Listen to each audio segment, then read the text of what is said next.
Hello दोस्तों, dictation start होगी 3 second बाद।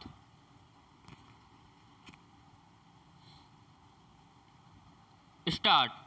माननीय मंत्री जी, पंचवर्षीय योजनाएं सरकार द्वारा निर्मित वस्तुओं की अपेक्षित मांग पैदा करने में विफल रही है और केंद्रीय सरकार सार्वजनिक क्षेत्र के कारखानों को स्पष्ट लक्ष्य प्रदान करने में असफल रही है।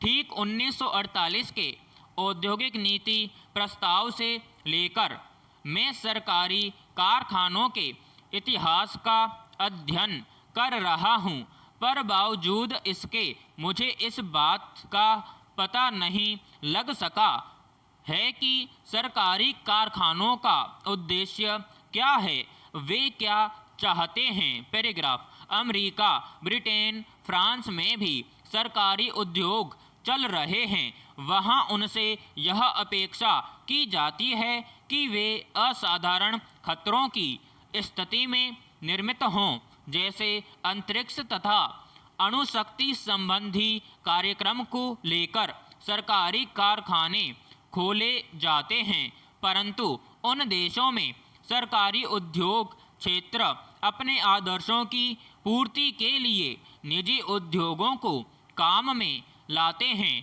और उन्हें इस्तेमाल करते हैं।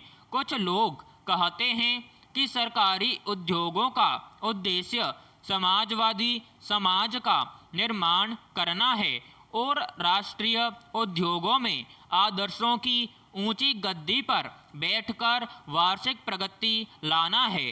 चौथी योजना तक तीनों योजनाओं के कागज भी बहुत कुछ सार्वजनिक क्षेत्र के कारखानों के अतिरिक्त मांगों पर निर्भर करते आ रहे हैं। मैं पूछना चाहता हूं, आदर्शों की ऊंची गद्दी क्या है और यह किस उद्देश्य से है। मेरे विचार में सरकारी कारखानों को केवल लाभदायकता के मानदंड से मापना ठीक नहीं।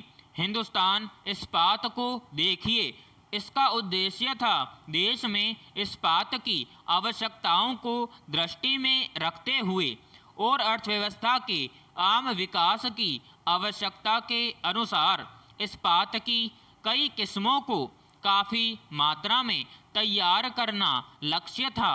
यदि केवल लाभ के लिए यह कारखाना खोला गया होता तो इसकी शक्ल सूरत कुछ और ही होती। पैराग्राफ।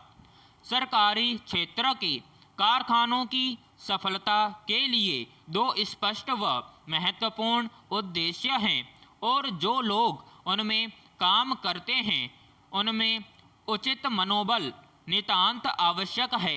हिंदुस्तान इस्पात को केवल लाभदायकता के मानदंड से जांचना इसके उद्देश्य को नज़रअंदाज करना है।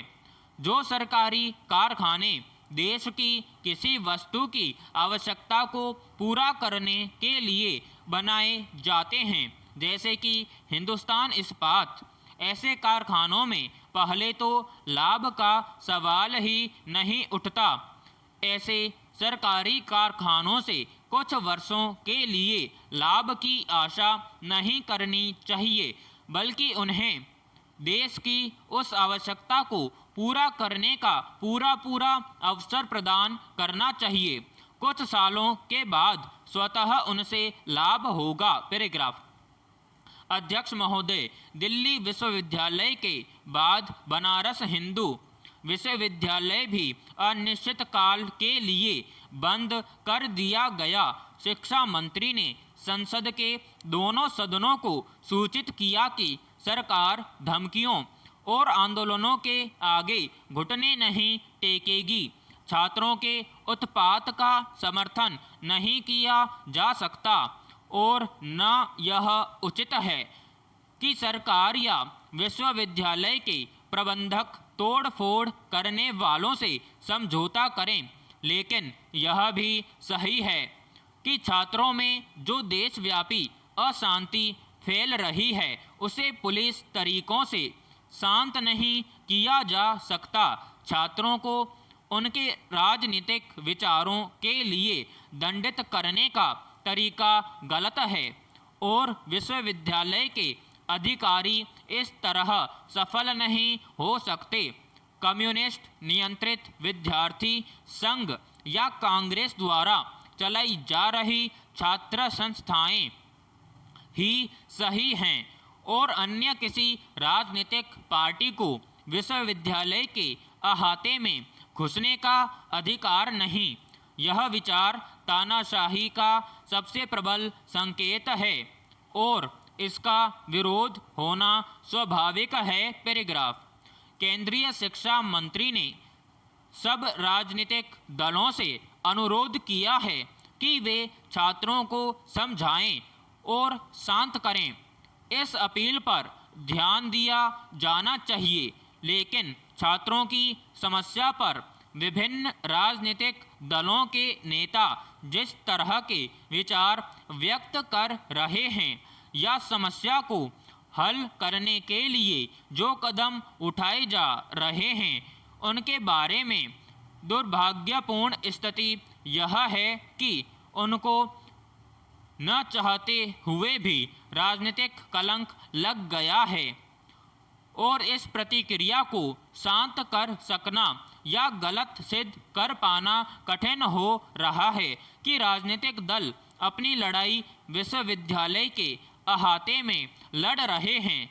छात्र आंदोलन पिछले कई वर्षों से जिस तरह चल रहा है और एक दल अपने पैर जमाने की जिस तरह कोशिश कर रहा है और इन प्रयत्नों के परिणाम स्वरूप जो टकराव हो रहे हैं, विश्वविद्यालय के प्रबंधकों को उनको समझकर समस्या का हल निकालना होगा, लेकिन ऐसा नहीं हो रहा। राजनीति अब छात्रों तक ही सीमित नहीं बल्कि अध्यापकों में भी फैल रही है। अध्यापकों में जबरदस्त खींचातानी मची है जिसे उपकुलपति भी महसूस कर रहे हैं कि यह रोग असाध्य है और वे ऐसे डॉक्टर नहीं कि इस रोग का इलाज कर सकें, तो फिर कौन इसका इलाज करेगा? मेरे विचार से अगर विद्यार्थियों की न्यायोचित मांगों को शीघ्र मान लिया जाए और विश्वविद्यालय के मामलों में राजनीतिक हस्तक्षेप न हो तो ऐसी स्थिति पैदा नहीं होगी जिसकी वजह से सरकार को अथवा विश्वविद्यालय के अधिकारियों को कठिनाई का सामना करना पड़े। पैराग्राफ। उपाध्यक्ष महोदय, प्रधानमंत्री श्रीमती इंदिरा गांधी ने हिंदी को देश की संपर्क भाषा बनाने के लिए दक्षिण वासियों से उसे सीखने के लिए अपील की है। दक्षिण में एक ऐसा वर्ग हो सकता है और है जो राजनीतिक कारणों से उसे सीखना चाहता हो और जो उसके प्रचार प्रसार में बाधक बन रहा हो, किंतु इस संबंध में दो राय नहीं हो सकती कि यदि देश को एकता के सूत्र में बांधना हो तो उसके लिए एक संपर्क भाषा सबसे मजबूत एवं प्रभावशाली सूत्र हो सकता है और वह संपर्क भाषा सबसे अच्छी केवल हिंदी हो सकती है। प्रधानमंत्री ने यह भी कहा है और ठीक कहा है कि उत्तर भारत के हिंदी भाषी क्षेत्र दक्षिण में ऐसी धारणा न बनने दें कि वे देश के कुछ भाग पर अपनी भाषा लाद देना चाहते हैं, किंतु क्या इस बात से इनकार किया जा सकता है कि हिंदी के सिवा कोई और ऐसी भाषा नहीं है जो देश में संपर्क भाषा का स्थान ले सके। दक्षिण के राज्यों में अपनी भाषा के प्रति मोह हो सकता है, किंतु हिंदी के संपर्क भाषा के रूप में पनपने पर उनकी भाषाओं को कोई हानि नहीं पहुंचेगी और उसका एक बहुत बड़ा लाभ यह होगा कि उत्तर दक्षिण पहले की अपेक्षा बहुत निकट आ सकेंगे। कम से कम राष्ट्रीय एकता का यह तकाजा है और दक्षिण के लोग उसे पूरा करके ही अपनी राष्ट्रभक्ति का प्रमाण दे सकते हैं। इसलिए प्रधानमंत्री को यह कहना पड़ा है कि देश में बहुत सी भाषाएं जरूर हैं, परंतु यह एक देश है और कोई इस बात से असहमत नहीं हो सकता है कि हमें ऐसी हर बात करनी चाहिए जिससे वह एकता मजबूत होती हो। हिंदी को संपर्क भाषा बनाने में योग देना ऐसी ही एक बात है। भारतीय संविधान के अनुसार 16 राष्ट्रीय भाषाएं हैं, परंतु हिंदी ही एक ऐसी राष्ट्रभाषा है जो संपर्क भाषा की अधिकारिणी है। इसलिए संविधान में उसे देश की एकमात्र राजभाषा होने का अधिकार दिया गया है। यह और बात है कि राजनीतिक कारणों से उसका विरोध हुआ। उसके खिलाफ तमिलनाडु में जबरदस्त हिंसात्मक आंदोलन हुए और कुछ लोग आत्मदाह करने पर तुल गए, पर इससे उसके अधिकार को खंडित नहीं किया जा सकता। हिंदी के संबंध में सबसे महत्वपूर्ण बात यह है कि भारतवर्ष के सबसे अधिक क्षेत्र में बोली जाती है और समझी जाती है, तो फिर इसमें दुविधा क्यों होनी चाहिए कि वह राष्ट्रभाषा का पद न ले सके। मेरे विचार में ऐसा करने पर ही राष्ट्र की एकता बनी रह सकती है।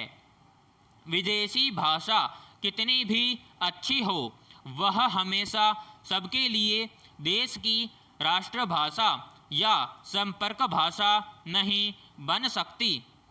किसी भी राष्ट्र के लिए अपनी भाषा होना गौरव की बात ही नहीं, अनिवार्य भी है। विराम समाप्त।